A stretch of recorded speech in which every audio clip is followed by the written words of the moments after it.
नमस्कार दोस्तों और हमारे प्यारे बच्चों, आप सभी को बहुत बहुत शुभकामनाएं। आज शिक्षक दिवस की बहुत सारी शुभकामनाएं।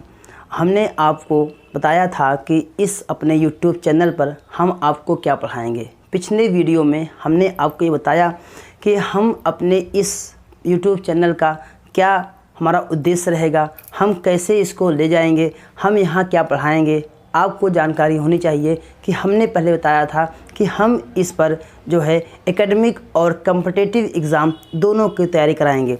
जैसे अब हमारे लिए जो प्राथमिकता है वो हमारे जो बच्चे हैं, हमारे जो इस बार 10th और 12th के बच्चे हैं, उनको अधिक अच्छे से अच्छे जो है उनकी तैयारी मैं करा सकूं। इस पर्पज़ से मैं आज से स्टार्ट करने जा रहा हूं। साथ ही साथ मेरे 2 वीडियो एक दिन में आएंगे। एक वीडियो उन बच्चों के लिए रहेगा जो हमारे बच्चे क्लास 10th और 12th में हैं, मीन्स 9th to 12th पूरी साइंस को कवर करते हुए चलेंगे। साथ ही साथ हम जो मेरा सेकेंड वीडियो रहेगा वो रहेगा जो बच्चे, जो हमारे दोस्त, जो हमारे मित्र SSC, बैंक, रेलवे, PCS की तैयारी कर रहे हैं, उनको हम वहाँ पढ़ाएंगे। सबसे सर्वप्रथम हम वहाँ से पॉलिटी से स्टार्ट करेंगे। हम वहाँ पर पॉलिटी पढ़ाएंगे आपको, जिससे हम लोग संविधान में पढ़ाएंगे। वहाँ पर आपको वहाँ पर हम जो है अनुच्छेद और वहाँ पर जो हमारे ये जो पॉलिटी में हमारी जो चीज़ें कैसे काम करती हैं, जैसे जो संस्थाएं होती हैं, सरकार कैसे काम करती है, उन सभी के बारे में हम वहाँ पर चर्चा करेंगे। तो आज से स्टार्ट कर रहे हैं। जैसे हमारे ये जो वीडियो है ये बच्चे हमारे जो 9th से 12th के लिए हैं उनके हैं। तो आज हम शुरू करने जा रहे हैं जो है साइंस में बेटा, साइंस में दोस्तों हम पढ़ाएंगे आपको फिजिक्स, केमिस्ट्री और बायोलॉजी, तीनों को बेटा हम ही देखेंगे दोस्तों, हम ही देखेंगे। इसके साथ साथ आज हम जो है हम इस वीडियो में केवल 9th और 10th का जो सिलेबस है उसको कवर करेंगे। उसको सिलेबस की चीज़ों को हम बताने का प्रयास करेंगे, जिसमें से आपको बताएंगे आपका ये क्लास 9th और क्लास 10th हम यहाँ पर केमिस्ट्री शुरू करने जा रहे हैं। इसमें से पहला पोर्शन केमिस्ट्री है। जब केमिस्ट्री कंप्लीट हो जाएगी देन फिजिक्स, उसके बाद बायोलॉजी को स्टार्ट करेंगे। जैसा कि बताना चाहेंगे रसायन विज्ञान में क्लास 9th और क्लास 10th का क्या सिलेबस है वो हम देखेंगे। क्लास 9th का सिलेबस बेटा मैटर है, जिसको हम लोग पदार्थ बोलते हैं हिंदी में, ठीक है। ये पदार्थ क्या होता है भी इसके बारे में हम एक एक करके बताएंगे। जैसे कि इसके बाद मिक्सचर क्या होता है, मिश्रण क्या होते हैं, ये हम आपको यहाँ पर चर्चा करेंगे। साथ ही साथ एटम और मॉलिक्यूल, इस दुनिया में जितनी चीज़ें दोस्तों हैं, मित्रों हैं, मेरे बच्चों, इस दुनिया में जितनी भी चीज़ें हैं वो सभी एटम और मॉलिक्यूल से बनी हुई हैं, ठीक है। फिर उसके बाद बताएंगे कि इस जो एटम और मॉलिक्यूल होता है इनका स्ट्रक्चर कैसे होता है, इनकी चर्चा हम लोग यहाँ करेंगे। ये हमारा बेटा क्लास 9th का है। इसके साथ साथ जब हम क्लास 10th पे आते हैं, 10th पर आते हैं, तो 10th का जो केमिस्ट्री का सिलेबस है वो पहला है केमिकल रिएक्शन। इस वर्ल्ड में जितने भी रिएक्शन होते हैं उनका कोई ना कोई एक प्रकार होगा। उस प्रकार में, उस टाइप्स में हम देखेंगे कि कौन कौन से वो प्रकार हैं, जिसमें केमिकल रिएक्शन में कुल 5 प्रकार होते हैं, जिसको हम आगे चर्चा करेंगे। साथ ही साथ हम बताएंगे कि क्या है एसिड, क्या है बेस, क्या है साल्ट, क्या है, जिसको हम लोग हिंदी में अम्ल, क्षार, लवण कहते हैं। हम साल्ट को नमक भी कहते हैं। इसके बाद साथ साथ हम लोग मेटल और ना मेटल, मीन्स धातु और अधातु क्या होती है, इसके साथ साथ एक उपधातु भी होती है, उसकी भी चर्चा हम वहाँ पर करेंगे। और लास्ट जो चैप्टर है हमारा कार्बन एंड इट्स कंपाउंड। बेटा कार्बन एक ऐसा एलिमेंट है कि इसमें एक ऐसी प्रॉपर्टी पाई जाती है जो कि और किसी भी एलिमेंट में प्रॉपर्टी नहीं पाई जाती। वो प्रॉपर्टी क्या है, वो गुण क्या है, क्योंकि कार्बन में एक चेन बनाने का गुण होता है। क्या होता है, एक चेन बनाने का गुण होता है। इस चेन बनाने के गुण के आधार पर कार्बन की एक अलग से केमिस्ट्री बन जाती है, जिसको हम लोग ऑर्गेनिक केमिस्ट्री कहते हैं, ठीक है। हम वहाँ पर इसको बताएंगे। साथ ही साथ पीरियोडिक टेबल आपने देखा ही होगा केमिस्ट्री का, उसको पढ़ाएंगे, ठीक है। अब हम शुरू करने जा रहे हैं। आपका जो क्लास 9th है भैया, जो क्लास 9th है, इसका जो केमिस्ट्री है, क्लास 9 की जो केमिस्ट्री है उसका जो सबसे फर्स्ट चैप्टर है, जो फर्स्ट चैप्टर है वो है आपका क्या है, उसे कहते हैं, वो चैप्टर है आपका मैटर, ठीक है, पदार्थ। क्लियर। ये पदार्थ होता क्या है, क्वेश्चन उठता है पदार्थ है क्या। हम आपको बताना चाहेंगे इस दुनिया में जितनी भी चीज़ें हैं वो सभी पदार्थ हैं।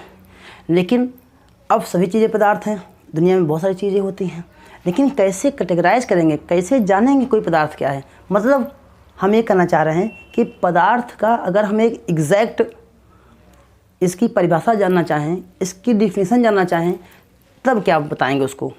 तो मित्रों, मेरे प्यारे बच्चों, हम बताना चाहेंगे कि मैटर उसे कहते हैं, पदार्थ उसे कहते हैं जिसमें दो गुण पाए जाते हैं, जिसमें वो दो कंडीशन फुल होना चाहिए, जिसको हम लोग मैटर के नाम से जानते हैं। वो दो गुण कौन कौन से हैं? वो दो गुण हैं आपका पहला कि कोई भी पदार्थ, कोई भी वस्तु पदार्थ तभी कहलाएगी जब उसमें द्रव्यमान हो, ठीक है, मीन्स उसमें मास हो। मास को बेटा हम लोग कभी कभी भार भी कहते हैं, उसमें भार हो। साथ ही साथ वह वस्तु क्या करती हो? स्थान घेरती हो। क्या करती हो? वह वस्तु स्थान घेरती हो, ठीक है, वो स्पेस ऑक्यूपाई करती हो, स्पेस ऑक्यूपाई करती हो, ठीक बेटा, स्पेस ऑक्यूपाई करती हो, तो उसे क्या कहेंगे? उसे हम मैटर कहेंगे, उसे पदार्थ कहेंगे, ठीक है। तो पदार्थ क्या है? कोई भी वस्तु होगी। जैसे सपोज़ कीजिए हमने ये एक मार्कर लिया है, तो दोस्तों ये मार्कर जो है, इस मार्कर में क्या है? इस मार्कर में अपना कुछ ना कुछ द्रव्यमान होगा, और साथ ही साथ ये पृथ्वी पर अगर इसको रख दें तो कुछ ना कुछ क्या करेगा? वो स्थान घेरेगा। इस प्रकार से ये जो हमारा मार्कर है ये भी क्या है? एक पदार्थ है, ठीक है, मैटर है। जैसे हम लोग भी हैं, क्या हैं? अगर हमारा भी कुछ ना कुछ द्रव्यमान होगा, साथ ही साथ हम इस पृथ्वी पर कुछ थोड़ा बहुत स्थान ग्रहण करेंगे, लेंगे, तो हम भी क्या हैं? पदार्थ हैं। आप अपने चारों ओर जो कुछ भी देख रहे हैं वो सब क्या हैं? वो सब पदार्थ ही हैं। क्लियर? तो एक क्वेश्चन उठता है, ये जो सनलाइट आती है या जो हमारे घरों में जो बल्ब यूज होते हैं, इसमें जो लाइट्स निकल रही है, क्या ये पदार्थ है? तो इसके बाद सोचिए, हम बता रहे हैं थोड़ा सा। हम आपको बताना चाहेंगे आपकी जो लाइट है ये पदार्थ नहीं है। क्यों नहीं है? इसलिए नहीं है क्योंकि बेटा ये जो लाइट है, जब हम जिस भी रूम में इसको हम जलाएंगे, जिस भी रूम में इसको हम ग्लो कराएंगे, उस रूम का तो स्थान ग्रहण कर लेती है, लेकिन उस आपके लाइट का अपना कोई भार नहीं है, अपना कोई द्रव्यमान नहीं होता है। इसलिए आपका जो लाइट होता है वो क्या है? वो आपका मैटर नहीं होता है। क्लियर? अब आज जानते हैं कि मैटर के प्रकार कितने होते हैं, ठीक है। तो चलिए देखते हैं मैटर के कितने प्रकार होते हैं। आपको बता दें, वैसे अगर आप किसी बच्चे से या किसी से पूछेंगे, तो अगर आप पूछेंगे भाई पदार्थ क्या होता है, मैटर क्या होता है, तो आपको क्या बताएंगे? वो यही बताएंगे कि सर जी पदार्थ के तीन ही अवस्थाएं होती हैं, सॉलिड, लिक्विड और गैस। ठीक है, आपका कहना भी उचित है, लेकिन इसको थोड़ा सा और अच्छे से बताया जा सकता था, ठीक है। तो वो क्या मेथड है, वो अच्छे से कैसे बताना है और उसको कैसे बेहतर हम बना सकते हैं, उसको हम यहाँ पर चर्चा करेंगे, ठीक है। हमने कहा मैटर, ठीक है, बता दिए क्या है इसकी डिफिनीशन। वो उसका मास होना चाहिए और स्पेस ऑक्यूपाई करना होना चाहिए, स्पेस ऑक्यूपाई होना चाहिए, ठीक है। इसको बेटा हम दो पार्ट में डिवाइड करते हैं। कितने? दो पार्ट में। On the basis of physical nature और on the basis of chemical nature. Okay, on the basis of physical nature, on the basis of chemical nature, ठीक है। जब इसको फिजिकल नेचर में हम इसको डिवाइड करते हैं, तो इसको हम 3 पार्ट में डिवाइड करते हैं। कौन कौन से आपको बताना चाहिए? जिसको आप लोग अवस्थाएं बोलते हैं, स्टेट बोलते हैं। वो हो गया आपका सॉलिड, देन आपका लिक्विड और आपका गैस। ओके, इसको हम लोग हिंदी में ठोस कहते हैं, लिक्विड को हम लोग द्रव कहते हैं और गैस को गैस ही कहते हैं, ठीक है, ये कहते हैं। क्लियर? लेकिन आपको बता दें, ये जो फिजिकल के बेस पर सॉलिड, लिक्विड, गैस हैं, अभी 2 तत्वों की और भी खोज हो चुकी है, 2 तत्वों की और भी खोज हो चुकी है, लेकिन अभी उसको किताबों में मान्यता नहीं दी गई है कि वो आपके फिजिकल नेचर में वो उसके टाइप्स हों। लेकिन आपको जानकारी होनी चाहिए कि वो 2 पदार्थ कौन कौन से हैं। आपका जो फोर्थ आता है, जैसे ये फर्स्ट है, ये आपका सेकंड है, ये आपका थर्ड है। आपका जो फोर्थ है वो क्या है? वो प्लाज्मा है। क्या है? वो प्लाज्मा है। और फिफ्थ आपका बोस आइंस्टीन पार्टिकल है, ठीक है, बोस आइंस्टीन पार्टिकल है, ठीक है। ये आपका दो और स्टेट हैं, प्लाज्मा है, बोस आइंस्टीन पार्टिकल होता है, ओके। अब आते हैं केमिकल बेस पे को डिवाइड कर लेते हैं। केमिकल बेस पे डिवाइड करेंगे तो दोस्तों ये दो टाइप्स के होते हैं। एक आपका होता है प्योर सब्सटेंस, एक होता है प्योर सब्सटेंस, और सेकंड आपका होता है आपका इम्प्योर। इनको हम लोग एक नाम से जानेंगे, उसको कहते हैं मिक्सचर कहते हैं, ठीक है। जब प्योर सब्सटेंस को भी हम और डिवाइड करेंगे तो आपका एक बनेगा एलिमेंट, और आपका सेकेंड आपका बनेगा मॉलिक्यूल, ओके। क्या बनेगा? मॉलिक्यूल बनेगा। और मिक्सचर को दो पार्ट में डिवाइड करेंगे तो एक बनेगा आपका हेट्रोजीनियस, हेट्रो, और एक आपको बनेगा होमोजीनियस, ओके। इस प्रकार से हम मैटर को डिवाइड करते हैं, solid, liquid, gas, plasma, Bose Einstein particle, और केमिकल बेस पर pure substance, mixture, element, molecule, और मिक्सचर बेस पर करेंगे तो हेट्रो और होमोजेनियस। अब हम एक एक करके इसको हम एक्सप्लेन करते हैं। तब तक आप क्या कीजिए, इसका स्क्रीनशॉट ले लीजिए, फिर इसको हम और आगे बढ़ते हैं।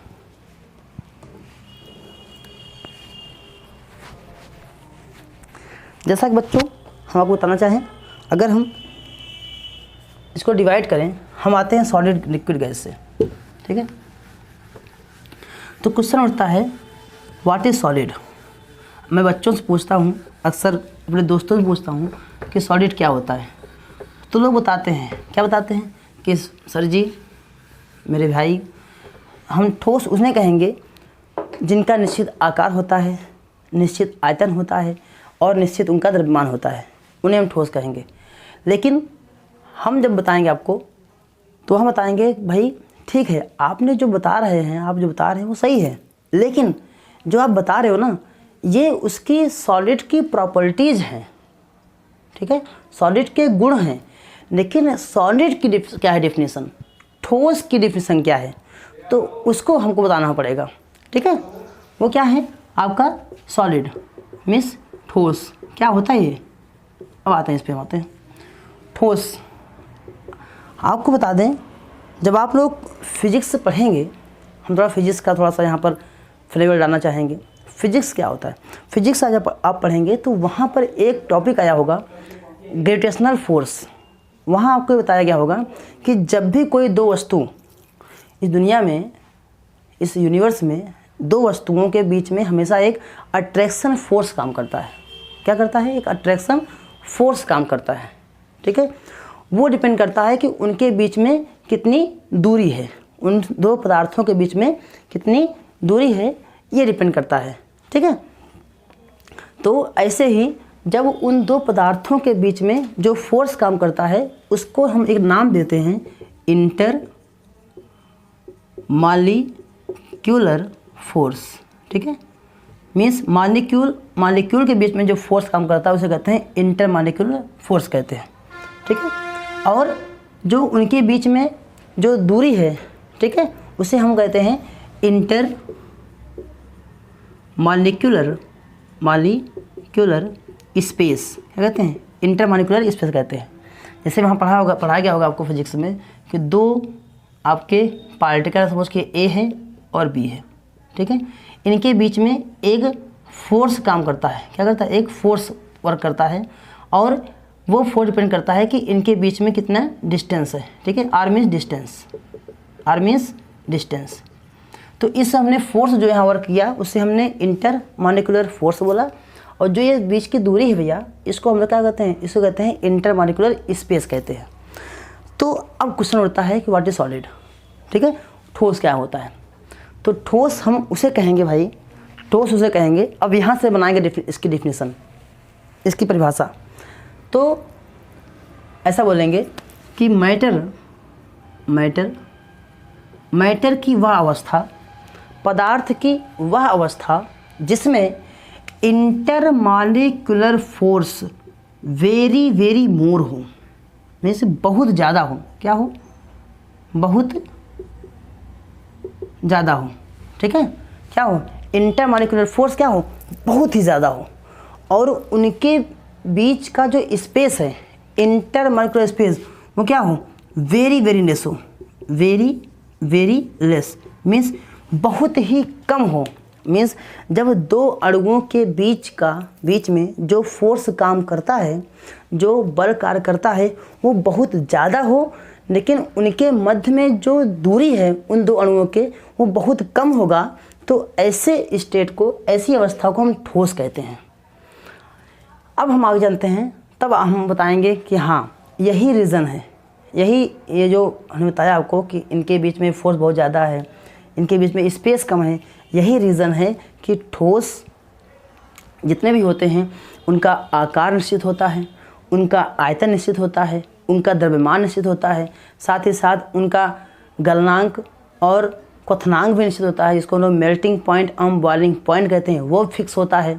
ठीक है, ऐसे सारी चीज़ें, काफ़ी चीज़ें फिक्स होती हैं। तो जब भी आप इनके गुण पढ़ेंगे तब वहाँ पर बताएंगे कि आपको सॉलिड क्या होता है। ठीक है, उनके अंदर कौन कौन से गुण पाए जाते हैं, जो जितने गुण पाए जाएंगे ठोस अवस्था में, उनका जो बेसिक नेचर होता है, जो उनका बेसिक जिसके आधार पर वो बने हैं, वो आधार यही है। तो क्वेश्चन कई बार उठता है, क्वेश्चन कई बार आपके एग्जाम में आया हुआ है कि जो ठोस होते हैं उनका आकार निश्चित क्यों होता है, जो ठोस होते हैं उनका द्रव्यमान निश्चित क्यों होता है।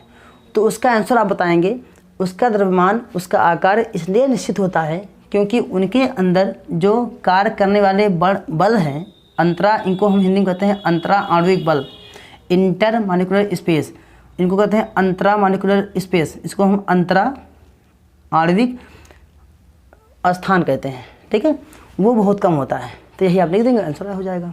ओके, ये तो था आपका सॉलिड का। ठीक है, अब आते हैं किस पर, लिक्विड पर। आते हैं लिक्विड पर। अब भाई जो भी हम लिक्विड पढ़ेंगे, आपका लिक्विड पढ़ेंगे या गैस पढ़ेंगे, अब उसको सॉलिड से कंपेयर करते हुए पढ़ेंगे। अब उसको ज़्यादा बताने को सकता है नहीं, तो उसमें हम देखेंगे कि लिक्विड की जब बात आएगी, किसकी, जब लिक्विड की बात आएगी, आपका लिक्विड जिसको हम लोग द्रव कहते हैं, जब इसकी बात आएगी तो हम बताएंगे कि द्रव में इंटरमॉलिक्यूलर फोर्स सॉलिड के कंपैरिजन में थोड़ा कम होता है। ठीक है, क्या होता है, सॉलिड के कंपैरिजन में क्या होगा, कम होगा। ठीक, बहुत ज़्यादा नहीं होगा, केवल ज़्यादा ही होगा। ठीक, इसे बहुत काट दो बस, ज़्यादा हो जाएगा, वेरी काट दो, मोर होगा, सही नहीं है। ठीक है, और जब हम इंटरमॉलिक्यूलर स्पेस की बात करेंगे तो हम वेरी काट देंगे। ठीक है, वेरी हटा देंगे तो आपको केवल लेस होता है। ठीक, यहाँ पर जो भी इंटरमॉलिक्यूलर फोर्स होगा वो सॉलिड के कंपैरिजन में कम होंगे, और आपका जो ये इंटरमॉलिक्यूलर स्पेस होगा वो आपका सॉलिड के कंपैरिजन में थोड़ा सा ज़्यादा होगा, बस इतना ही होगा। और सॉलिड लिक्विड की थोड़ी एक प्रॉपर्टी और होती है कि इनको हम जिस भी लिक्विड को लिक्विड में फ्लो करने की टेंडेंसी होती है। इनको हम जिस भी पॉट में रखेंगे वो उसी का शेप, जिस भी पॉट रखेंगे वो उसी का शेप ले लेते हैं। मतलब इनको हम जिस भी बर्तन में, जिस भी बोतल में या जिस भी चीज़ में रखेंगे वो उसी का स्थान करेंगे, उसी का स्थान वो ग्रहण कर लेते हैं। ठीक है, तो ये होता है आपका लिक्विड। अब आते हैं गैस पर। गैस क्या होती है, तो गैस में जब आते हैं तो गैस को भी ऐसे ही पढ़ेंगे, जैसे यहाँ से कंपेयर करते हुए पढ़ेंगे। गैस में क्या होगा, गैस में क्या होगा आपका, गैस में वही जो आपका इंटर मॉलिक्यूलर फोर्स IMF, ये क्या होता है, वेरी लार्ज होता है। यहाँ पर इंटर मॉलिक्यूलर फोर्स क्या होगा, वेरी लेस होता है। यहाँ पर फोर्स बहुत कम लगेगा, दो अणुओं के बीच में फोर्स बहुत कम लगता है क्योंकि बहुत दूर दूर होते हैं। और इनका जो इंटर मॉलिक्यूलर स्पेस होता है वो क्या होता है, वो बहुत ज़्यादा होता है, वेरी लार्ज होता है। ठीक है, यहाँ पर जो दोनों के बीच में जो दूरी होगी बहुत ज़्यादा होगी। ठीक है, ये भी क्या है, ये आपका गैस हो गया। गैस की एक बहुत अच्छी प्रॉपर्टी होती है। ठीक है, वो क्या है, इनमें एक्सपैंड करने का गुण पाया जाता है, इसमें एक्सपैंड करने का गुण पाया जाता है, मतलब इसमें फैलने का गुण पाया जाता है। क्लियर, ये जो था आपका सॉलिड लिक्विड गैस। अब आपको आज हमारा ये फर्स्ट वीडियो है इस चैप्टर का। अब हम जो आपका इसका सेकेंड वीडियो लेके आएंगे तो वहाँ बताएंगे कि बेटा होता क्या है मेरे दोस्तों, कभी कभी हम सॉलिड को लिक्विड में बदलते हैं किसी भी कारण से। हम लिक्विड को गैस में भी चेंज कर सकते हैं। गैस को फिर से अगर बनाना हो सॉलिड तो गैस को लिक्विड से सॉलिड बनाएंगे। कभी कभी ऐसा भी होता है कि हम सॉलिड से डायरेक्ट गैस बना देते हैं, जिसको लोग ऊर्ध्वपातन क्रिया कहते हैं ना। जैसे कपूर वगैरह होता है तो वहाँ कपूर को अगर आप जलाएंगे तो उसमें क्या होता है, उसमें वो पहले जैसे कोई भी चीज़ को अगर आप मेल्ट करते हैं पहले सॉलिड रहता है, फिर लिक्विड बनती है, फिर गैस बनता है। लेकिन कपूर को अगर आप करेंगे तो उसको जब आप उसको आप बर्न करेंगे, जलाएंगे, तो वो लिक्विड नहीं बदलेगा, डायरेक्ट गैस बन जाता है। तो ये जो और क्रियाएँ हैं, इसमें और भी चीज़ें, कुछ फैक्ट चीज़ें हैं जो आपके एग्जामिनेशन में आती हैं। और जो हमारे व्यूवर ऐसे भी हैं जो अभी अपना एकेडमिक छोड़ करके, अपना एकेडमिक मतलब कि अपना एकेडमिक पढ़ाई करके अब अपने कॉम्पिटिटिव एग्ज़ाम में आ गए हैं, तो उनको भी बताना चाहेंगे भाई देखिए आप लोग, ये जो मैं पढ़ा रहा हूँ ये ऐसा नहीं केवल 9th 10th 11th 12th में ही आता है, ये आपके कॉम्पिटिटिव एग्ज़ाम में भी आते हैं। ठीक है, आपको बता दें, अगर आप 2019 का IAS का क्वेश्चन देखेंगे ना, वहाँ पर एक क्वेश्चन आया हुआ था। वहाँ पर क्या क्वेश्चन आया जानते हो? वहाँ क्वेश्चन आया हुआ था कि जो जल होता है, जल वाटर, इसमें कौन सा गुण पाया जाता है? अगर ये लिक्विड है तो क्यों? ठीक है, अगर जल लिक्विड होता है तो क्यों होता है? तो इसका आंसर क्या होगा, हम इसको नेक्स्ट अपने वीडियो में बताएंगे। इसलिए आप लोग भी इसको ध्यान देखिए, समझिए। यहाँ से नो डाउट मैं कह रहा हूँ आपको क्वेश्चन मिलेगा। जो भी व्यक्ति अगर 9th to 12th फोकस्ड होकर पढ़ा है ना, उसको कॉम्पिटिटिव एग्ज़ाम में कभी दिक्कतों का सामना नहीं करना पड़ेगा।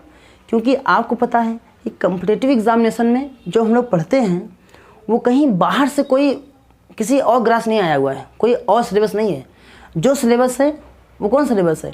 वो ये 9th और से 12th तक का ही सिलेबस है, बस थोड़ा सा एक्सपेंड हो जाता है। थोड़ा सा उसको हम लोग फैक्ट फॉर्म में पढ़ते हैं, वन लाइनर पढ़ते हैं। जो SSC बैंक रेलवे के हैं वो बच्चे वन लाइनर पढ़ते हैं। PCS में जाएंगे, IAS में जाएंगे, थोड़ा सा इसको एक्सपेंड करके पढ़ना पड़ता है। IAS में होता है, IAS को मैं एग्ज़ाम दिया हूँ, मैं मेंस लिखा हूँ, तो मुझे जानकारी है कि वहाँ पर क्या होता है कि थोड़ा साइंस जब भी क्वेश्चन आएगा थोड़ा सा घुमा के आएगा। मतलब कि आपसे डायरेक्ट क्वेश्चन नहीं पूछेगा, आपसे कुछ पूछेगा कि जब भी आपका जो आंसर आए तो उसमें आप क्या सोचते हो, पहले उसके पॉजिटिव नेगेटिव, फिर आप क्या सोचते हैं, वो चीज़ें उस पर डिपेंड करती हैं। फिर उसका कंक्लूज़न, उसका एक फ्रेमिंग होती है, वो फ्रेमिंग हम बताएंगे आपको। अगर कभी मौका मिला पढ़ाने का IAS का तो हम बताएंगे। ठीक है, तो इस प्रकार से आज का वीडियो हम आज समाप्त करते हैं। हमें ये आशा है कि हमारे जो व्यूवर हैं, जिसमें क्लास 9th to 12 बच्चे भी हैं, साथ साथ कॉम्पिटिटिव एग्ज़ाम की तैयारी करने वाले भी बच्चे हैं, उनको यहाँ से बहुत ही कुछ सीखने को मिलेगा। नो डाउट हम अगली बार जब वीडियो लेके आएंगे तो आपको उसमें और विद फैक्ट के साथ आएंगे। तब तक के लिए धन्यवाद।